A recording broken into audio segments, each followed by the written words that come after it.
Hello students, देखो last class हम लोगों ने पी ब्लॉक के अंदर हेलोजन फैमिली को कंप्लीट किया था, जहां पे हमने फ्लोरीन, क्लोरीन, ब्रोमीन, आयोडीन इन सब की कुछ इंपॉर्टेंट प्रॉपर्टीज के बारे में डिस्कस किया। ठीक, नेक्स्ट हम लोगों को स्टार्ट करना है with noble gases, that is our last group of this P block chapter. लेकिन उससे पहले मैं आपको एक छोटा सा टर्म और बता दूं जो कभी कभी आपको फेस करना पड़ता है, that is called pseudo halogens.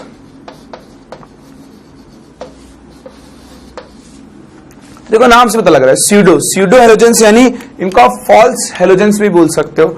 Actually ये हेलोजेंस नहीं होते हैं, लेकिन इनकी बहुत सारी केमिकल प्रॉपर्टीज क्या होती हैं, हेलोजेंस से रिजेंबल करती है, इसीलिए हम इनको नाम क्या देते हैं, स्यूडो हेलोजेंस।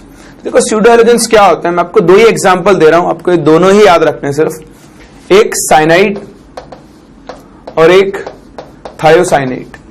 ये दो आपके पास आयन है, Cn minus and SCN minus. होता क्या है स्यूडो हेलोजन, इसमें दो इलेक्ट्रोनेगेटिव एटम्स एक दूसरे से अटैच्ड होते हैं, एक मॉलिक्यूल बन गया। हाँ, होना कैसा चाहिए, यूनिवेलेंट, इसके ऊपर 2 माइनस 3 माइनस चार्ज नहीं हो सकता है। तो अब तो ध्यान रखना, Cn माइनस और SCN माइनस, इन दोनों को हम क्या बोलते हैं, स्यूडो हेलोजेंस बोलते हैं। क्यों बोलते हैं, क्योंकि इनकी बहुत सारी प्रॉपर्टीज हेलोजन से ही रिजेंबल करती है, जिसमें भी सबसे स्ट्रॉन्ग जो है दैट इज साइनाइड। ये इसकी तो ऑलमोस्ट सारी प्रॉपर्टीज ही हेलोजन से क्या करती हैं, रिजेंबल करते हैं। जैसे मैं आपको कुछ प्रॉपर्टीज बताऊं, क्लोरीन, देखो क्लोरीन क्या बनाता है, Cl2, जिसको हम क्लोरीन गैस बोलते हैं। सेम साइनाइड बनाता है साइनोजन, Cn2। तो ये क्लोरीन गैस, ये साइनोजन गैस। ठीक, और फर्दर अगर आप बात करो रिएक्शंस की, तो ऐसी बहुत सारी रिएक्शंस हैं जो सेम रिएक्शन क्लोरीन शो करता है, वही रिएक्शन आपका साइनाइड भी शो करता है। जैसे हमने एक रिएक्शन पढ़ी थी, अगर आप क्लोरीन की रिएक्शन एक एल्कली से करवाओ, मान लो डाइल्यूट एल्कली है, तो ये डिस्प्रपोर्शनेट होता है। क्या बनाता है, Cl minus plus OCl minus plus H2 पढ़ा था हम लोगों ने। सेम इसी तरह अगर मैं साइनाइड की रिएक्शन करवाऊं, साइनोजन की डाइल्यूट एल्कली के साथ, तो ये भी डिस्प्रपोर्शनेट होता है। सेम इसी तरीके से ये बनाएगा Cn minus plus OCN minus plus H2। ठीक, और रिएक्शंस कुछ रिजेंबलेंस में आपको दिखाऊं तो, जैसे प्लेटिनम के साथ अगर आप PtCl4 की रिएक्शन Cl माइनस Cl2 के साथ करवाओ, तो ये PtCl4 2 माइनस टाइप का एक कॉम्प्लेक्स बनाता है। सेम चीज यहां है, साइनोजन के साथ ये PtCN4 whole twice minus type का कॉम्प्लेक्स बनाता है। और कुछ प्रॉपर्टीज देखें अगर हम, जैसे आप PbCl4 को हीट करो, PbCl4 को आप हीट करोगे तो ये क्या बनाता है, PbCl2 plus chlorine gas. Same इसी तरह अगर आप PbCN4 को हीट करो, तो हीट करने पर ये क्या बनाएगा, PbCN whole twice plus cyanogen gas. तो इस तरह से सिंस साइनाइड आपका जो है वो हेलोजेंस की सिमिलर प्रॉपर्टी शो करता है, इसकी कई रिएक्शंस, कई प्रॉपर्टीज हेलोजेंस से मैच करती है, इसलिए इनको हम किस कैटेगरी के अंदर रखते हैं, स्यूडो हेलोजेंस की कैटेगरी में। तो दो एग्जांपल याद रखना स्यूडो हेलोजेंस के।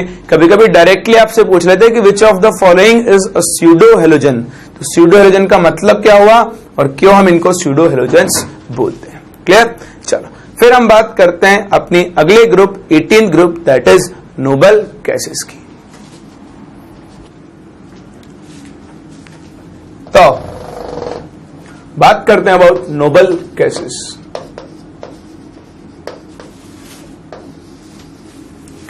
देखो नोबल गैसेस आप जानते हो, बचपन से इनको पढ़ते हो, helium, neon, argon, krypton, xenon and radon, ये आपकी नोबल गैसेस है। जनरल कॉन्फिगरेशन की बात करूं, हीलियम को छोड़ दो तो बाकी सबके लिए जनरल कॉन्फिगरेशन होता है NH2NP6। तो नियॉन का जनरल कॉन्फिगरेशन क्या होगा आपके पास, 2S2 2p6, argon will be 3S2 3p6, krypton 4S2 4p6, xenon 5S2 5p6 और रेडॉन हो गया आपका 6S2 6p6। वहीं हीलियम का कॉन्फिगरेशन क्या होता है, 1S2 तो यहाँ पे 1s सबशेल फुलफिल्ड होता है।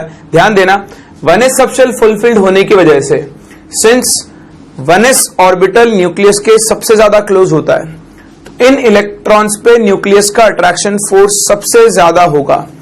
इसीलिए हीलियम की आयनाइजेशन एनर्जी पूरे पीरियोडिक टेबल में सबसे ज्यादा होती है। अगर कभी आपका कॉन्फिगरेशन 1s2 हो तो वहां से इलेक्ट्रॉन निकालने में आपको सबसे ज्यादा मेहनत करनी पड़ेगी। ध्यान रखना हीलियम की आयनाइजेशन एनर्जी इसी वजह से बहुत ज्यादा हाई होती है। खैर, नोबल गैसेस की अगर हम जनरल प्रॉपर्टीज की बात करें तो जनरल प्रॉपर्टीज बड़ी आसान है। डाउन द ग्रुप जाने पर इन सबका साइज इंक्रीज होता है, ठीक। आयनाइजेशन एनर्जीज डिक्रीज होंगी, इलेक्ट्रॉन एफिनिटीज ऑलमोस्ट इनकी जीरो होती है, ये इलेक्ट्रॉन गेन करना नहीं चाहते हैं। फर्दर डाउन द ग्रुप जाने पर इलेक्ट्रॉन एफिनिटी क्या होती है आपके पास, हीलियम से नियॉन थोड़ी बढ़ती है, नियॉन से आर्गन, क्रिप्टन, जिनॉन, रेडॉन, फिर क्या होती जाती है, डिक्रीज होती जाती है। तो सारे ट्रेंड्स नॉर्मल है, कुछ भी यहां पर एक्सेप्शन नहीं है। जैसा कि आप जानते हो इनका नाम ही नोबल गैसेस है। नोबल गैसेस क्यों बोलते हैं, क्योंकि फुलफिल्ड इलेक्ट्रॉनिक कॉन्फ़िगरेशन है, इलेक्ट्रॉन लेने देने की टेंडेंसी नहीं है, तो इनकी रिएक्टिविटी क्या होती है, बहुत कम होती है। इनमें से कोई भी नोबल गैस एक्सेप्ट आप जिनॉन को छोड़ दो, जिसको भी हम डिस्कस करेंगे, बाकी कोई भी नोबल गैस कंपाउंड फॉर्म नहीं करती है, इसीलिए इनका नाम हम लोगों ने नोबल गैस रखा है। तो अगर हम रिएक्टिविटी की बात करें, they have very low reactivity,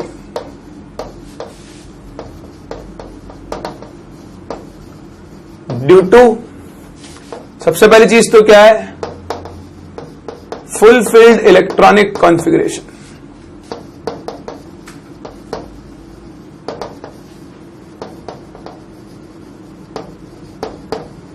ठीक, एक तो इनका फुलफिल्ड इलेक्ट्रॉनिक कॉन्फ़िगरेशन है, दूसरा है high ionization energy and low electron affinity. तो इन दो फैक्टर्स की वजह से जो आपकी नोबल गैसेस होती हैं, इनकी रिएक्टिविटी क्या होती है, बहुत कम होती है। ठीक, फर्दर अगर हम इनकी अकरेंस की बात करें ना, कैसे हम नोबल गैसेस को एक्सट्रैक्ट करते हैं, तो इनकी मेन अकरेंस है एयर। एयर से आप नोबल गैसेस को क्या कर सकते हो, एक्सट्रैक्ट कर सकते हो। खैर, इनका एक्सट्रैक्शन हमारे सिलेबस में नहीं है, बट हाँ कोई भी नोबल गैस चाहिए, helium, neon, argon, krypton, xenon, तो उसको हम हवा से, एयर को कंप्रेस करके क्या कर सकते हैं, इन गैसेस को हम एक्सट्रैक्ट कर सकते हैं। दूसरी चीज रेडॉन, इसकी प्रेजेंस का, इसकी अकरेंस, ये तो एक रेडियो एक्टिव एलिमेंट है ना, तो ये रेडियो एक्टिव है, तो ये आपको डिसइंटीग्रेशन के दौरान मिलता है। जैसे आप लो रेडियम का जब अल्फा डिसइंटीग्रेशन होता है, यानी इसमें से एक अल्फा पार्टिकल निकलता है, तो आपको मिलता है रेडॉन 86Rn222। तो बाकी सारी गैसेस तो आप, नोबल गैसेस को आप कहां से निकालते हो, एटमॉस्फेयर से एक्सट्रैक्ट कर सकते हो, लेकिन जो आपकी रेडॉन है, रेडॉन ये कहां से मिलती है आपको, रेडियो एक्टिव डिसइंटीग्रेशन से मिलती है। ठीक, चलो ये कुछ कॉमन प्रॉपर्टीज। फिर एक और चीज जो आपको यहां पे डिस्कस करनी है, नोबल गैसेस के बीच में कौन से इंटरेक्शंस एग्जिस्ट करते हैं। ध्यान रखना, weak van der Waals forces exist between noble gases. आप इनमें से कोई भी नोबल गैस ले लो, सबके बीच में वीक वेंडरवॉल फोर्सेस काम करते हैं। Since van der Waals forces directly proportional to होते हैं मॉलिक्यूलर मास के, तो जैसे जैसे नोबल गैस का मॉलिक्यूलर मास बढ़ता जाएगा, वैसे वैसे इनके बीच में वेंडरवॉल फोर्सेस बढ़ते जाते हैं, और उसी वजह से इनके बॉइलिंग पॉइंट्स के ऑर्डर क्या होता है, बॉइलिंग पॉइंट का ऑर्डर बनेगा सबसे ज्यादा जिनॉन, फिर क्रिप्टन, फिर आर्गन, फिर नियॉन, और सबसे कम कौन होगा, हीलियम। तो ये इनका बॉइलिंग पॉइंट ऑर्डर है, क्योंकि जिनॉन का मॉलिक्यूलर मास सबसे ज्यादा होगा, तो इसके एटम्स के बीच में attraction forces, Van der Waals force of attraction भी क्या होगा, सबसे ज्यादा होगा। और जैसे जैसे मास डिक्रीज होता जाएगा, वैसे वैसे वेंडरवॉल फोर्सेस का मैग्नीट्यूड भी क्या होता जाएगा, डिक्रीज होता जाएगा। तो ये कुछ कॉमन प्रॉपर्टीज है, फिजिकल प्रॉपर्टीज इन नोबल गैसेस की, जिनको हम कई बार पढ़ चुके हैं। हम लोग बॉन्डिंग में भी ये डिस्कस कर चुके हैं पहले ही, कि इनका बॉइलिंग पॉइंट का ऑर्डर क्या होता है, या इनके बीच में अट्रैक्शन फोर्सेस का ऑर्डर क्या होता है।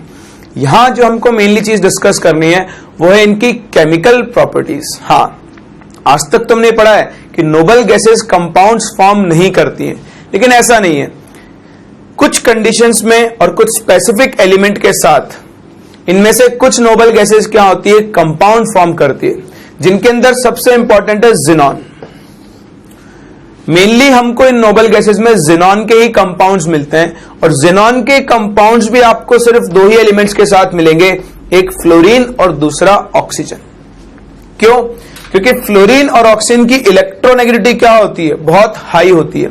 तो बस ये दो एलिमेंट ही जिनॉन को मजबूर कर सकते हैं बॉन्ड फॉर्म करने के लिए। ठीक, तो ध्यान रखना, आपको जिनॉन और फ्लोरीन ऑक्सीजन के ही कंपाउंड मिलेंगे due to high electronegativity and high electron gain enthalpy of fluorine and oxygen. तो डिस्कस करते हैं इनकी केमिकल प्रॉपर्टीज, और मेनली हमको डिस्कस करने हैं कंपाउंड्स ऑफ जिनॉन।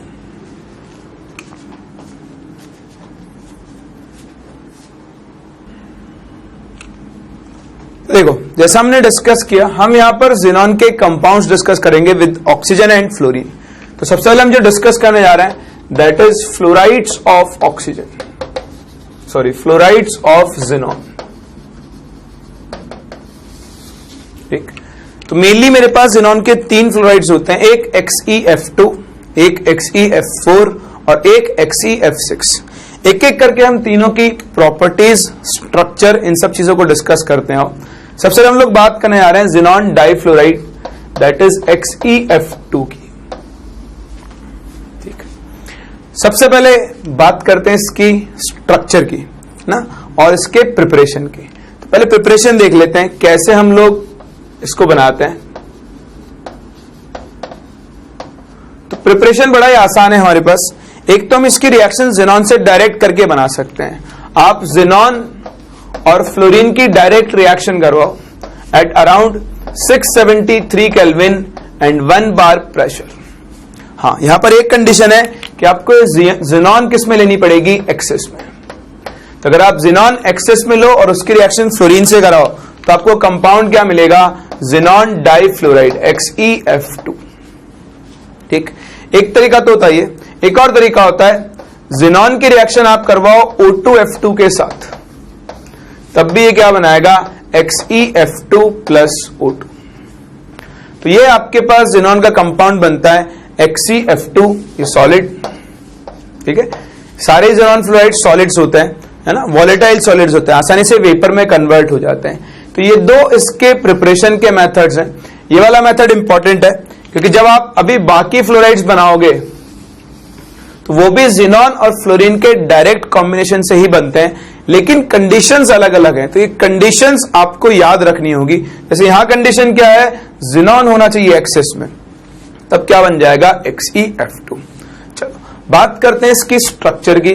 तो देखो, जिनॉन एक नोबल गैस है, इसके वैलेंस शेल में 8 इलेक्ट्रॉन्स होते हैं। कंपाउंड से मुझे साफ साफ दिख रहा है कि अपना एक इलेक्ट्रॉन ये किसके साथ शेयर कर रहा है, फ्लोरीन के साथ शेयर कर रहा है, और यहां पर सिग्मा बॉन्ड फॉर्म कर रहा है।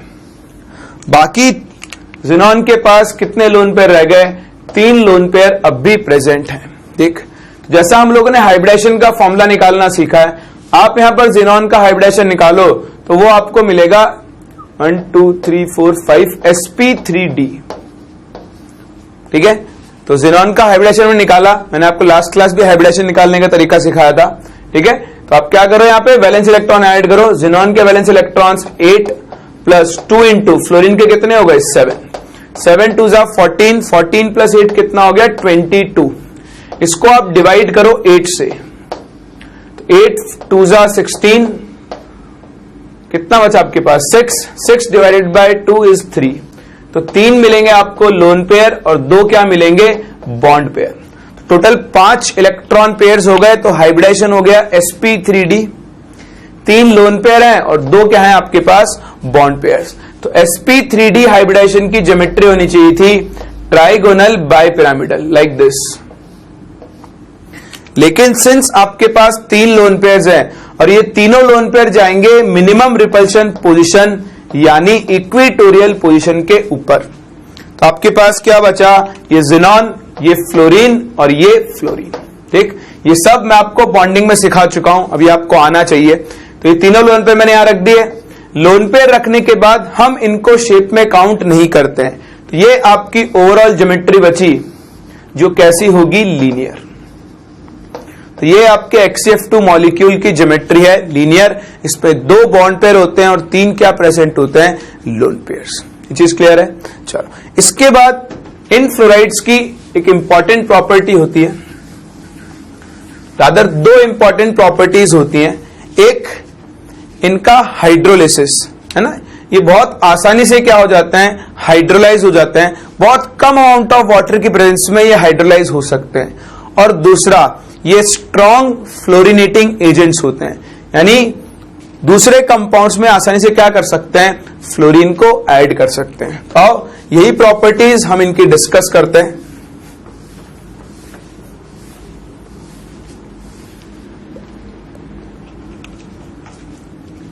तो देखो, हाइड्रोलिसिस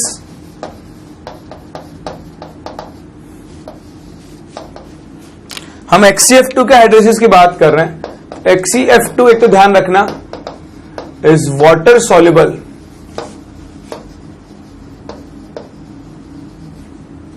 एंड रेडिली हाइड्रोलाइज।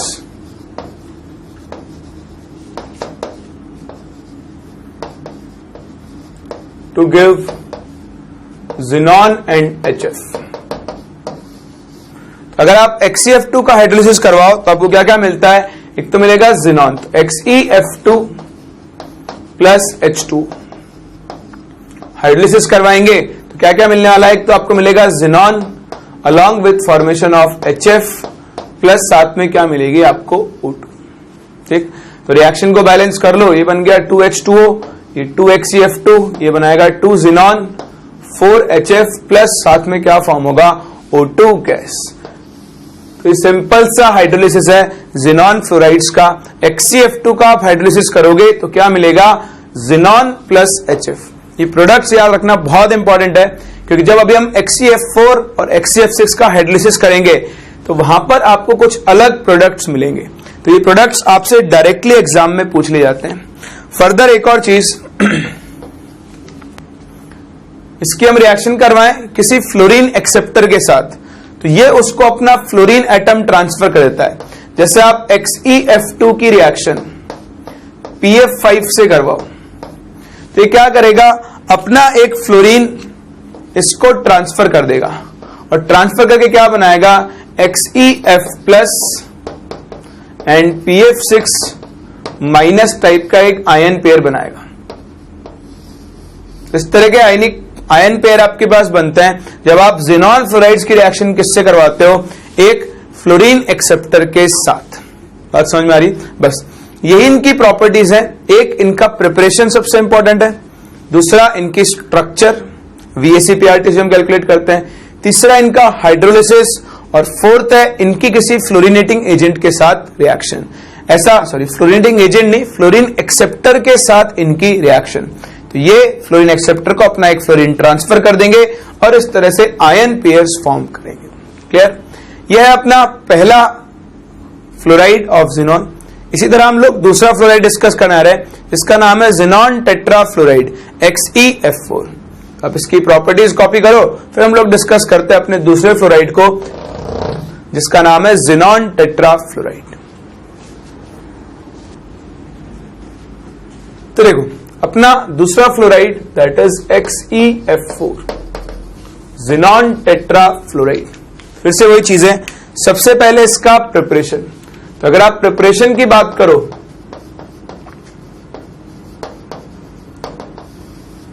जैसे आपने XeF2 का प्रिपरेशन किया था, सेम वैसे हम Xenon और फ्लोरीन की रिएक्शन करवाते हैं, लेकिन इस बार हम इनको लेते हैं 1:5 के रेशियो में। किस रेशियो में लेते हैं, 1:5 रेशियो में, eight around 873 kelvin and 7 bar pressure. ये कंडीशन आपको याद रहना रहे, ये याद रखना बहुत जरूरी है। अगर Xenon और फ्लोरीन 1:5 के रेशियो में कंबाइन होते हैं तो वो क्या बनाएंगे, XeF4, that is your Xenon tetrafluoride. ये तो हुआ इसका प्रिपरेशन। ठीक, फर्दर फर्दर हम अगर बात करें इसकी स्ट्रक्चर की, तो इसकी स्ट्रक्चर क्या होगी, फिर से आप इसका हाइब्रिडाइजेशन निकालो, XeF4 ऐड करो, 8 प्लस 4 इंटू 7 है ना, वैलेंस इलेक्ट्रॉन ऐड कर रहे हैं, 28 प्लस 8 कितना हो गया 36, तो 36 को 8 से डिवाइड करो, 8 4 जा 32, 4 रिमाइंडर बचा, डिवाइडेड बाय 2 यानी 2, तो ये 2 तो हो गए इसके पास लोन पेयर और 4 क्या हो गए बॉन्ड पेयर, तो 4 प्लस 2 कितना हो गया 6 का मतलब इसका हाइब्रिडाइजेशन आ गया XeF4 का sp3d2। तो sp3d2 ज्योमेट्री कैसी होगी, ऑक्टाहेड्रल ज्योमेट्री होती है, तो ये ज़ेनॉन ऐसे 6 बॉन्ड बनाएगा, लेकिन साथ में इसके पास क्या प्रेजेंट है, 2 लोन पेयर्स प्रेजेंट है, तो 2 लोन पेयर्स आप हमेशा एक दूसरे से 180 डिग्री एंगल पर रखोगे इस ज्योमेट्री के अंदर। ध्यान रखना है लोन पेयर यहां नहीं आ सकता, लोन पेयर अगर यहां आ गया तो यहां पर लोन पेयर के बीच में 90 डिग्री का एंगल बन जाएगा। अगर कभी भी किसी कंपाउंड में 2 लोन पेयर्स के बीच में 90 डिग्री का एंगल है तो वो कंपाउंड कभी भी स्टेबल नहीं हो सकता, वो हमेशा अनस्टेबल होगा, ऐसा कंपाउंड फॉर्म नहीं होगा। इसलिए दोनों लोन पेयर्स को हम जस्ट अपोजिट लिखेंगे, आगे अपोजिट, बाकी आपके पास बनेंगे फ्लोरीन बॉन्ड्स, तो ये फ्लोरीन, ये फ्लोरीन, ये फ्लोरीन और ये फ्लोरीन। लोन पेयर को शेप में काउंट मत करो, तो ये ज्योमेट्री बन गई स्क्वायर प्लेनर, तो ये एक स्क्वायर प्लेनर ज्योमेट्री है, ठीक है। फर्दर प्लेनर दिख रहा है तो ये एक प्लेनर ज्योमेट्री, कभी कभी ऐसा पूछ लेते हैं इनमें से कौन सी ज्योमेट्री प्लेनर है कौन सी नॉन प्लेनर है, तो ये एक प्लेन में लाई कर रही है इसलिए स्क्वायर प्लेनर है, और बॉन्ड एंगल्स यहां पर कितने होंगे 90 डिग्री के बॉन्ड एंगल्स होंगे। तो जहां XeF2 लीनियर था वहीं पर XeF4 कैसा है square planar. Clear, preparation structure. अब बात करते हैं इसकी उसी केमिकल प्रॉपर्टी की, दैट इज इट्स हाइड्रोलिसिस। आओ देखते हैं कैसे होता है ज़ेनॉन टेट्राफ्लोराइड का हाइड्रोलिसिस।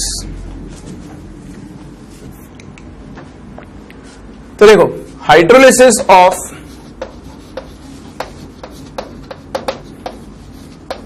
XeF4, सी जहां पर XeF2 के हाइड्रोलिसिस से सिर्फ एक ही प्रोडक्ट मिल रहा था, दैट वाज ज़ेनॉन। यहां पर आपके पास 2 तरह का हाइड्रोलिसिस होता है, एक को हम बोलते हैं पार्शियल हाइड्रोलिसिस और एक हम बोलते हैं कंप्लीट हाइड्रोलिसिस। तो यहां पर हम 2 कंडीशंस डिफाइन करेंगे, एक पार्शियल हाइड्रोलिसिस,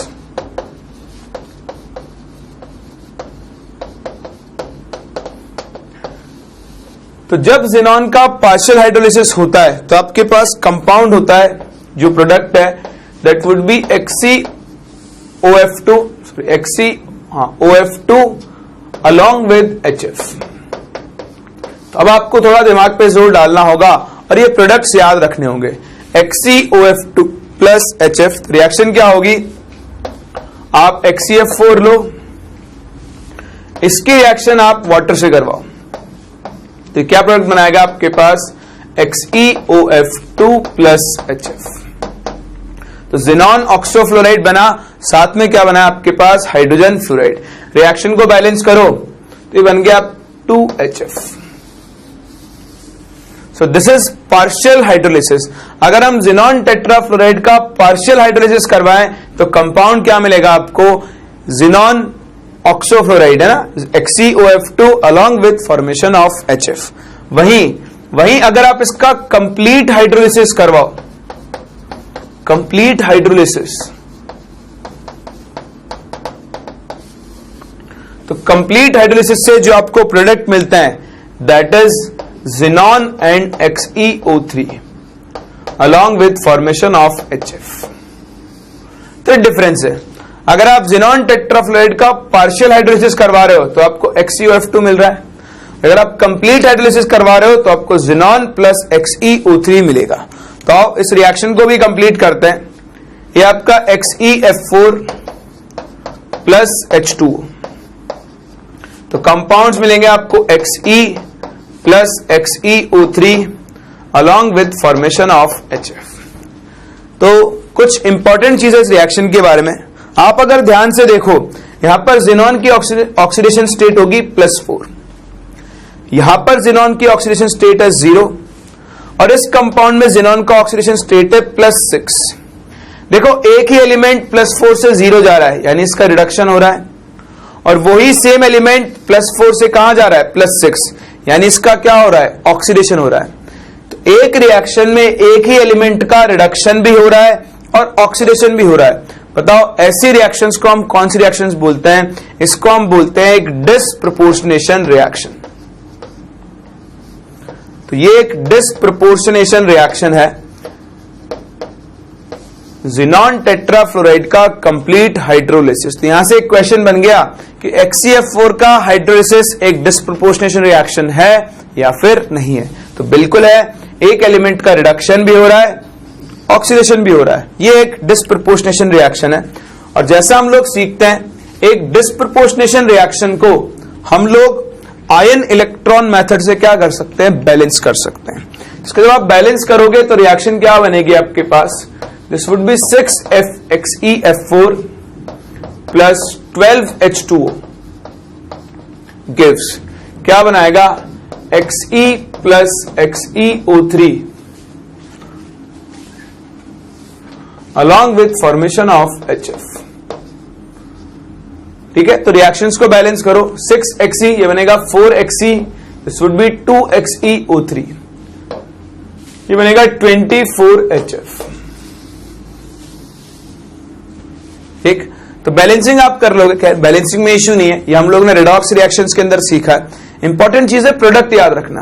अगर आप पार्शियल हाइड्रोलिसिस करवाओगे तो HCF4 के दो तरह के हाइड्रोलिसिस है अपने पास, एक पार्शियल एक कंप्लीट। अगर आप पार्शियल हाइड्रोलिसिस करवाओगे तो आपको कंपाउंड मिलेगा XeF2 प्लस HF।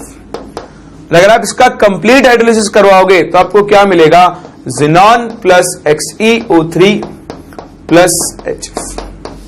तो ये चीज आपको यहां पर याद रखनी है। ठीक, सेकेंड रिएक्शन वही, अगर कोई फ्लोरीन एक्सेप्टर है, जैसे मान लो XeF4 की रिएक्शन मैं करवाऊं SF6 के साथ, ठीक, या SF5 के साथ कर लेते हैं, तो ये क्या बनाएगा आपके पास, ये PF5 से रिएक्शन करवा लो आप इसकी, तो PF5 को अपना इलेक्ट्रॉन देगा, ये क्या बनाएगा, XeF3 plus along with PF6 minus.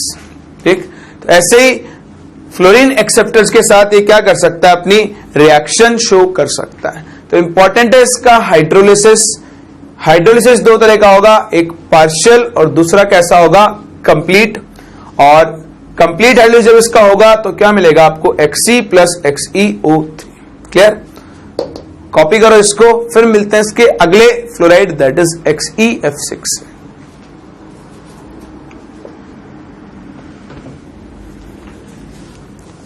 देखो फिर अपना अगला fluoride that is XeF6 xenon hexa fluoride.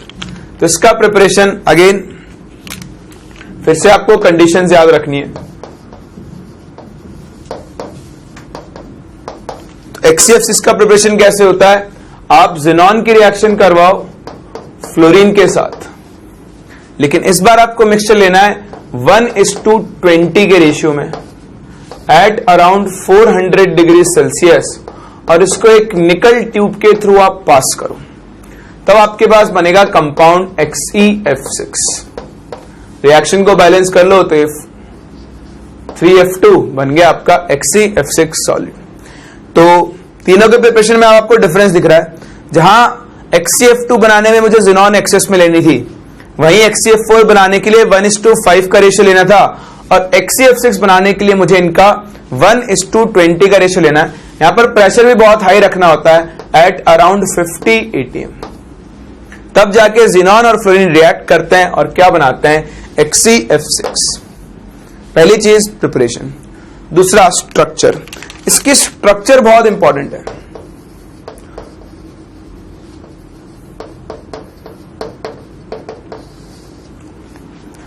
यहां पर नॉर्मल VACPR का रूल फॉलो नहीं होता है, VACPR थ्योरी का, तो इसके स्ट्रक्चर तो आप याद रखना, ये बहुत इंपॉर्टेंट है, पूछ ली जाती है डायरेक्टली।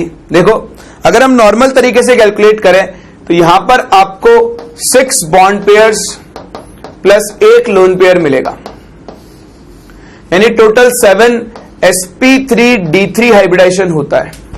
अगर मैं sp3d3 हाइब्रिडेशन की स्ट्रक्चर बनाऊं sp3d3 की, तो स्ट्रक्चर कैसी बनती है? ये स्ट्रक्चर होती है पेंटागोनल पिरामिडल।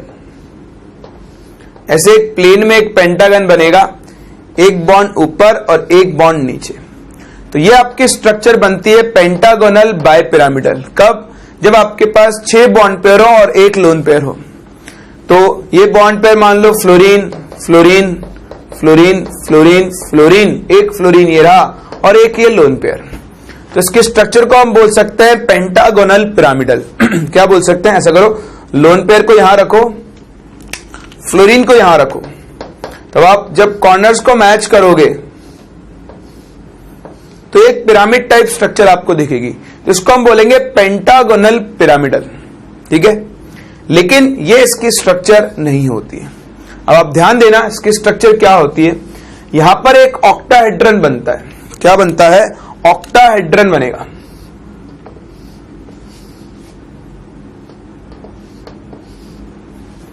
सेंटर में होगा जिनॉन, इधर फ्लोरीन फ्लोरीन, ये फ्लोरीन और ये फ्लोरीन। ठीक, एक फ्लोरीन एटम ऊपर और एक फ्लोरीन एटम नीचे। अब आप अपने ऑक्टाहेड्रन को कंप्लीट करो।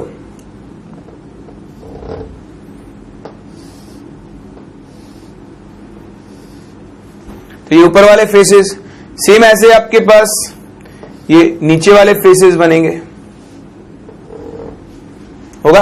तो ये ऑक्टाहेड्रन कंप्लीट हो गया है। तो देखो 1 2 3 4 5 6 तो हो गए बॉन्ड पेयर। अब जो एक लोन पेयर बचा, ये लोन पेयर क्या होता है जिनॉन का? इस ऑक्टाहेड्रन के इन 8 में से देखो, ये पहला फेस, ये फ्रंट फेस, वो बैक वाला फेस और ये साइड वाला फेस।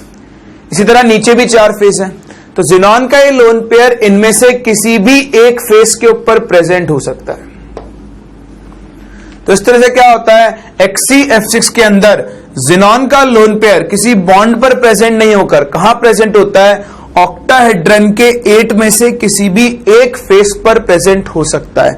और इस तरह की ज्योमेट्री जो बनती है, इसको हम बोलते हैं डिस्टॉर्टेड ऑक्टाहेड्रल। और कभी कभी आपको ये ऐसे भी लिखा मिलता है capped octahedron, capped octahedron.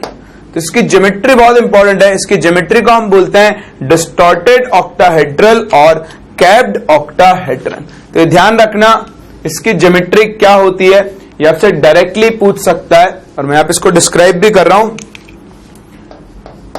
In XeF6 the lone pair is present. The lone pair can be present at any of the 8 faces of octahedron.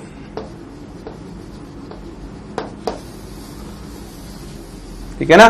तो इस ऑक्टाहेड्रन के 8 फेसेस में से किसी भी एक फेस पर आपका ये लोन पेयर प्रेजेंट हो सकता है, और इस तरह की ज्योमेट्री को हम क्या बोलते हैं? डिस्टॉर्टेड ऑक्टाहेड्रल और कैप्ड ऑक्टाहेड्रन स्ट्रक्चर।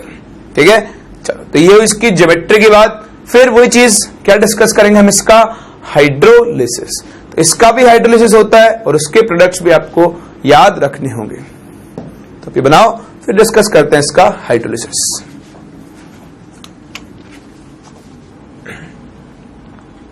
देखो, नेक्स्ट इज हाइड्रोलिसिस ऑफ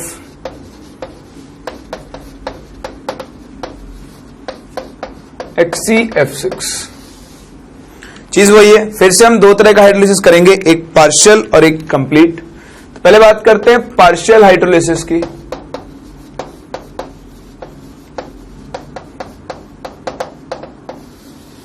तो देखो, पार्शियल हाइड्रोलिसिस से आपको 2 तरह के प्रोडक्ट मिल सकते हैं, एक XeOF4 एंड एक XeO2F2। वो डिपेंड करेगा वाटर और जिनॉन हेक्साफ्लोराइड के रेशियो पे। जैसे XeF6 प्लस H2O अगर मैं हाइड्रोलिसिस करवाऊं तो आपको मिलेगा XeOF4 along with formation of HF। तो अगर आप इनको 1:1 के रेशियो में लो तो क्या मिलेगा XeOF4। वहीं अगर आप इनको 1:2 के रेशियो में लो तो आपको मिलेगा compound XeO2F2 along with formation of HF।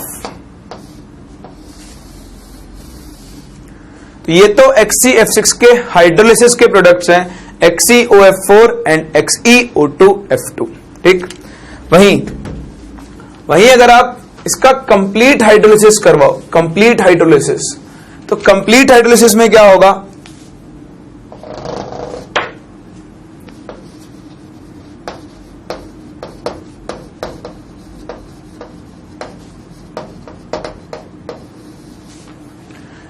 Complete hydrolysis में आपका कंपाउंड बनेगा XeO3। तो ये आपका XeF6, इसका आप कंप्लीट हाइड्रोलिसिस करवाओ तो ये कंपाउंड क्या बनाएगा XeO3 along with formation of HF। तो ये आपके कुछ प्रोडक्ट्स हुए इनके हाइड्रोलिसिस के। अगर आप पार्शियल हाइड्रोलिसिस करवाओ तो XeOF4 और XeO2F2 दोनों बन सकते हैं। कंप्लीट हाइड्रोलिसिस करवाओगे तो आपको क्या मिलेगा, xenon trioxide, that is your XeO3। इसके अलावा XeF6 की एक और बहुत इंपॉर्टेंट रिएक्शन है, that is XeF6 combines with alkali metal fluorides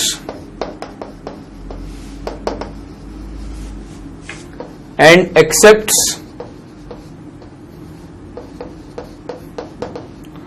F minus ions. तो जहां पर बाकी जिनॉन फ्लोराइड्स F माइनस दे रहे थे, ये F माइनस लेगा।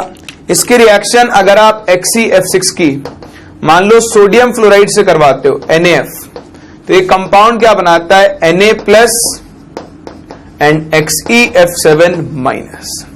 तो ये भी एक छोटी सी रिएक्शन है जो आपसे बाय चांस पूछ सकता है कि ये XeF6 एल्कली मेटल फ्लोराइड से क्या कर सकता है, F माइनस आयन को गेन कर सकता है।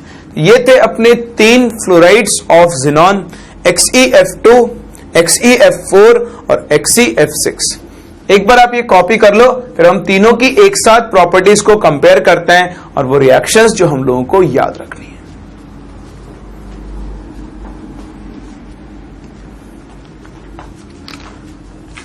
तो कंपेयर करते हैं इनकी common property, that is hydrolysis and इनका प्रिपरेशन। ठीक, जो चीजें हमको याद रखनी है उसको हम थोड़ा सा समराइज कर रहे हैं। तो आपके पास कंपैरिजन ही बोल दो,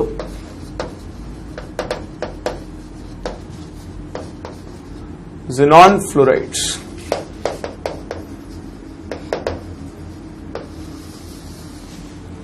ठीक, पहला कंपैरिजन है प्रिपरेशन का।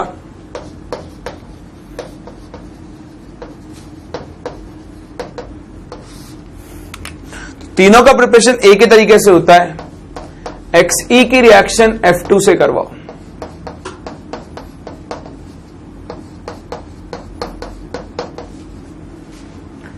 डिपेंड करता है अमाउंट्स पर या फिर रेशियो पर। अगर आपका जिनॉन एक्सेस में है तब तो आपको कंपाउंड क्या मिलेगा, XeF2 at around 673 kelvin and 1 bar pressure होगा। वहीं अगर आप इनको 1:5 के रेशियो में ले लो at around 873 kelvin and 7 bar pressure, तब आपको कंपाउंड क्या मिलेगा, XeF4। रिएक्शन को बैलेंस करो, ये 2F2 ये 3F2। वहीं अगर आप इनको 1:20 के रेशियो में लो तो आपको क्या मिलेगा, XeF6। Conditions are at around 400 degree Celsius and 50 ATM pressure. आप इसको निकल ट्यूब के थ्रू पास करो तब आपको क्या मिलेगा, जिनॉन हेक्साफ्लोराइड। इंपॉर्टेंट है पहला इनका preparation, depending on their ratio आपको ज़ीनॉन के अलग अलग कंपाउंड्स मिलेंगे। और दूसरी चीज जो इंपॉर्टेंट है वो है इनका हाइड्रोलिसिस। तो हाइड्रोलिसिस में आपको क्या करना है, हाइड्रोलिसिस में हम एक छोटी सी टेबल बना लेते हैं और प्रोडक्ट्स को कंपेयर कर लेते हैं। जैसा हमने सीखा, हम इनके दो तरह के हाइड्रोलिसिस कर रहे हैं, एक पार्शियल और एक कंप्लीट। ठीक, तो एक छोटी सी टेबल बनाते हैं। देखो इधर हम लेते हैं फ्लोराइड, इधर प्रोडक्ट लिख लेंगे पार्शियल हाइड्रोलिसिस के, और इधर हम प्रोडक्ट लिख लेंगे कंप्लीट हाइड्रोलिसिस के।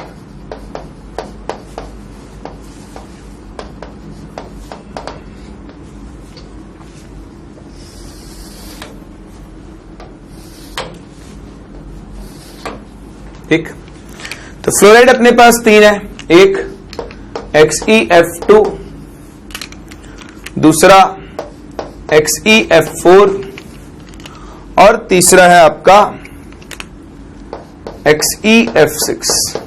ठीक, चलो डिस्कस करते हैं। इसका तो हमने कोई पार्शियल हाइड्रोलिसिस देखा ही नहीं।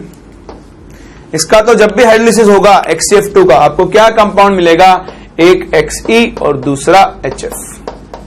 ठीक, तो XeF2 का तो कंप्लीट हाइड्रोलिसिस होता है, प्रोडक्ट आपको क्या मिलेगा, ज़ीनॉन प्लस HF। वहीं XeF4, अगर आप XeF4 का पार्शियल हाइड्रोलिसिस करवाओ तो पार्शियल हाइड्रोलिसिस में आपको प्रोडक्ट क्या मिलेगा, एक तो मिलेगा आपको XeOF2 और साथ में क्या मिलेगा, HF।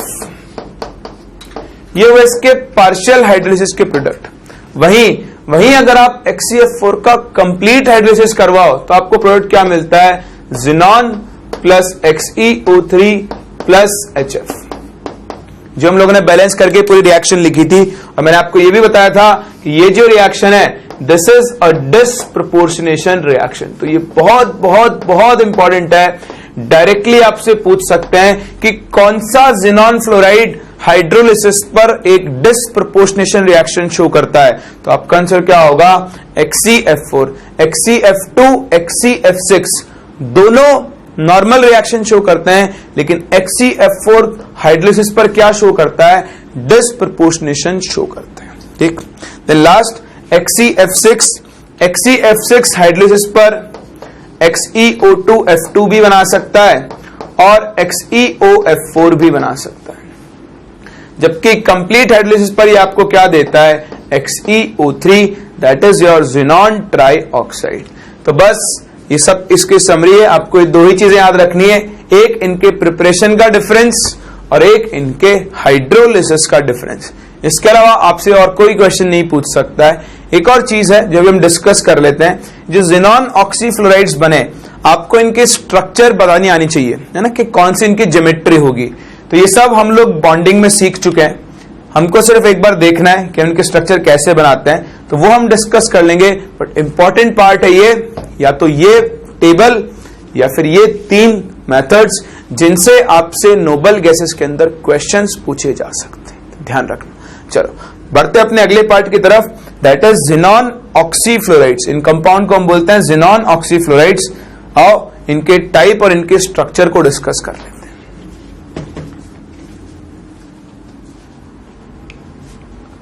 तो फाइनल डिस्कस कर लेते हैं ज्योमेट्री या फिर स्ट्रक्चर, कुछ भी बोल लो, ज्योमेट्री ऑफ ज़ीनॉन ऑक्सीफ्लोराइड्स। तो यह याद रखने का कुछ भी नहीं है, ये सारी चीजें आप लोग बॉन्डिंग में पहले ही पढ़ चुके हो। याद नहीं है तो आप बॉन्डिंग का लेक्चर रिवाइज कर सकते हो और बड़ी आसानी से इन स्ट्रक्चर्स को प्रेडिक्ट कर सकते हो। तो पढ़ रहे हैं तो डिस्कस कर लेते हैं। बाकी एज सच कोई बहुत इंपॉर्टेंट चीजें नहीं है, ये सब आपको आता है। जैसे xenon oxide XeO3, XeOF2, XeO2F2, है ना, XeOF4। ये अपने पास कुछ कॉमन ज़ीनॉन के ऑक्साइड्स और उनके ऑक्सीफ्लोराइड्स हैं। अब एक एक करके सबके स्ट्रक्चर डिस्कस करते हैं। जैसे बात करूं आपसे XeO3, तो सबसे पहले आप इसका हाइब्रिडाइजेशन निकालो, वही 8 वाले मेथड से। ज़ीनॉन के वैलेंस शेल में 8 इलेक्ट्रॉन्स, 8 प्लस ऑक्सीजन के वैलेंशियल में 6 इलेक्ट्रॉन, 6 3 जा 18, 8 प्लस 18 कितना हो गया 26, तो 26 को 8 से डिवाइड करो, 8 3 जा 24, बचा 2, 2 डिवाइडेड बाय 2, तो ये मिल गया आपको, एक तो मिल गया लोन पेयर और 3 क्या हो गया आपके पास बॉन्ड पेयर। ठीक है, तो हाइब्रिडाइजेशन कितना हुआ 3 + 1, हाइब्रिडाइजेशन हो गया sp3। ठीक, अब 3 बॉन्ड पेयर और एक क्या मिलेगा आपको लोन पेयर। तो sp3 स्ट्रक्चर कैसी होती है, 3 बॉन्ड पेयर्स, तो ऑक्सीजन है तो ये डबल बॉन्ड बनाएगा अलॉन्ग विद 1 लोन पेयर। तो ये हो गई ज़ेनॉन ऑक्साइड की स्ट्रक्चर, ट्राईऑक्साइड की। ज्योमेट्री कैसी बनेगी, इस ज्योमेट्री को हम कौन सी ज्योमेट्री बोलते हैं, देखो ये बन गया एक ट्राइगोनल बेस और इसके ऊपर ये बन गया एक पिरामिड, तो इसकी ज्योमेट्री कैसी हो गई ट्राइगोनल पिरामिडल। कर सकते हैं, कुछ नहीं करना है, बॉन्ड पेयर लोन पेयर निकालो, हाइब्रिडाइजेशन निकालो, हाइब्रिडाइज स्ट्रक्चर बनाओ, लोन पेयर को अपनी जगह रखो। टेट्राहेड्रल में आप लोन पेयर कहीं पर भी रख सकते हो ना, कोई फर्क नहीं पड़ेगा, चारों पोजीशंस क्या होती है सेम। डिफरेंस आता है ट्राइगोनल बाइपिरामिडल के अंदर, जो मैं आपको बता चुका हूं, और देख लेंगे अभी। फर्दर आओ दूसरे कंपाउंड पे, दूसरा कंपाउंड है अपना XeOF2। चलो हाइब्रिडाइजेशन निकालते हैं। Valence electron 8 plus oxygen 6 plus 2 into fluorine कितना होता है 7, ऐड करो 7 2 जा 14, 14 एंड 6 20, 20 एंड 8 28, तो 28 को 8 से डिवाइड करो, 8 3 जा 24, ये बचेगा 4, 4/2 कितना हो गया 2, तो आपको मिला 3 bond pair plus 2 lone pair, total 5 हो गए इलेक्ट्रॉन पेयर। तो टोटल 5 इलेक्ट्रॉन पेयर का मतलब हो गया sp3d हाइब्रिडाइजेशन। तो बताओ sp3d की ज्योमेट्री कैसी बननी चाहिए, इसकी ज्योमेट्री बननी चाहिए ट्राइगोनल बाइपिरामिडल लाइक दिस।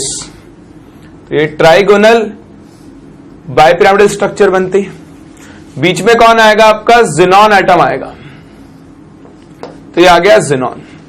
ठीक, अभी देखो, अब आपके पास 2 लोन पेयर है, तो ट्राइगोनल बाइपिरामिडल ज्योमेट्री में जैसा हम लोग डिस्कस कर चुके हैं, लोन पेयर हमेशा कौन सी पोजीशन ऑक्यूपाई करेगा, ये इक्विटोरियल पोजीशंस, इनको हम मिनिमम रिपल्शन पोजीशन बोलते हैं।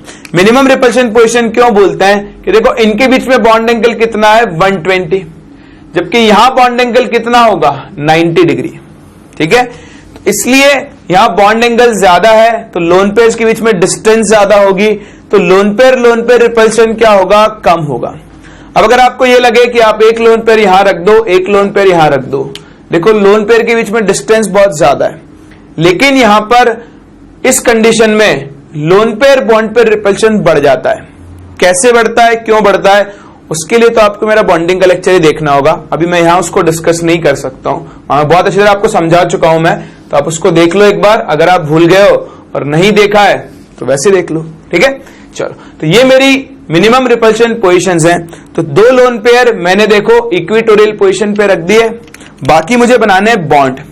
तो एक ऑक्सीजन बनाएगा डबल बॉन्ड और 2 फ्लोरीन बनाएंगे सिंगल बॉन्ड।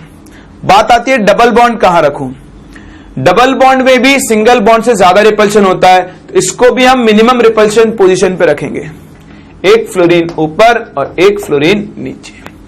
ये हो गया आपके कंपाउंड के स्ट्रक्चर। लोन पेयर को शेप में काउंट मत करो, तो ये बन गया टी शेप, तो ये आपकी हो गई बेंट टी शेप स्ट्रक्चर या सिंपल टी शेप ज्योमेट्री भी बोल सकते हो। ध्यान देना, lone pair bond pair repulsion की वजह से एक्चुअली ये XeF बॉन्ड थोड़ा सा इस तरह बेंड हो जाएगा और ये बॉन्ड एंगल 90 डिग्री नहीं रहेगा, है ना। तो कोई आपसे पूछ ले कि यहां बॉन्ड एंगल 90 डिग्री है, तो आप मना कर दोगे, यहां बॉन्ड एंगल 90 डिग्री नहीं है। क्लियर। अगला कंपाउंड XeO2F2।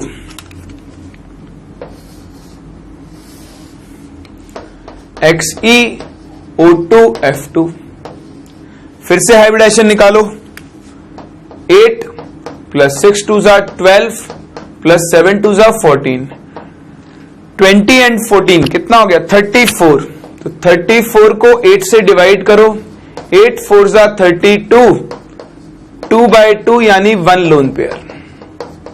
तो 4 bond pair plus 1 lone pair. बताओ हाइब्रिडाइजेशन फिर से क्या आ गया, sp3d। तो फिर से यही ज्योमेट्री बनेगी sp3d, यानी ट्राइगोनल बायपिरामिडल ज्योमेट्री बनाओ। यहां बीच में आप रखोगे ज़ेनॉन एटम को, ठीक है। तो ये अब वही चीज, लोन पेयर को रख दो इक्विटोरियल पोजीशन पे। अब 2 ऑक्सीजन है तो वो 2 डबल बॉन्ड बनाएगा, तो दोनों डबल बॉन्ड भी इक्विटोरियल पोजीशन पे, और ये आपका फ्लोरीन एटम आ गया एक्सियल पोजीशन पे, ठीक। तो ये ज्योमेट्री बनी, इसको आप ऐसे घुमाकर देखो 90 डिग्री से, तो एक सीसॉ ज्योमेट्री होती है। तो ये हो गई इसकी geometry, that is called seesaw geometry, ठीक। Similarly last compound XeOF4,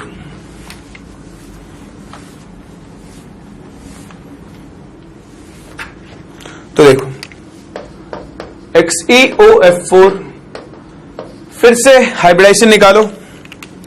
8 plus 6 कितना, 8 प्लस 6 14, 14 प्लस 7 4 जा 28, तो 28 प्लस 14 कितना हो गया, 42 हो गया, है ना।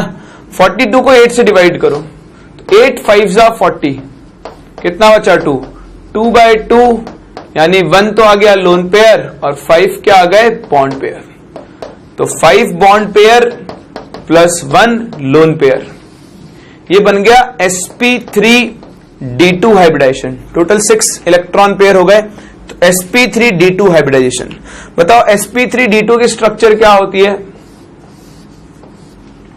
ये ऑक्टेटल ज्योमेट्री होगी, बीच में ज़ेनॉन, एक बॉन्ड इधर, एक बॉन्ड इधर, एक बॉन्ड इधर, एक बॉन्ड इधर, एक बॉन्ड ऊपर और एक बॉन्ड नीचे।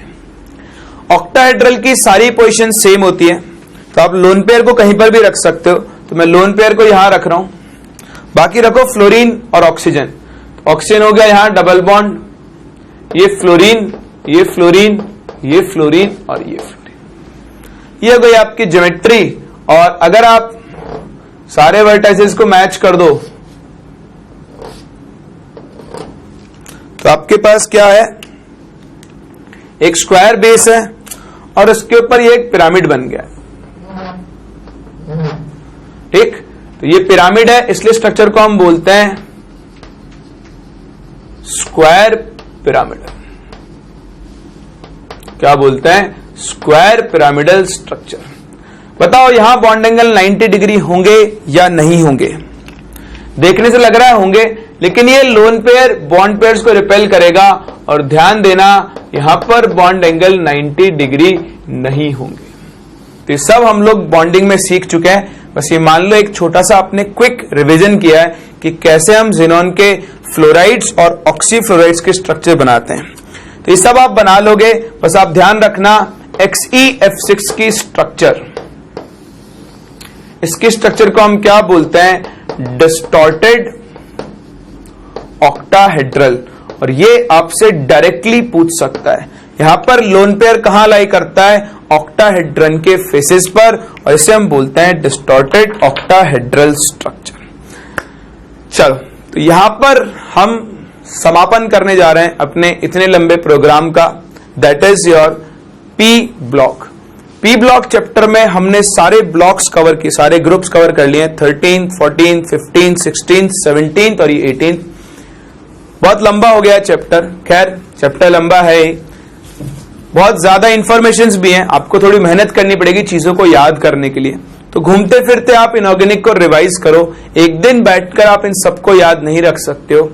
क्वेश्चंस जो हैं उनकी प्रैक्टिस करो, जितने ज्यादा क्वेश्चंस करोगे उतनी ज्यादा चीजें आपको याद होगी और वो मेमोरी में फिट होगी।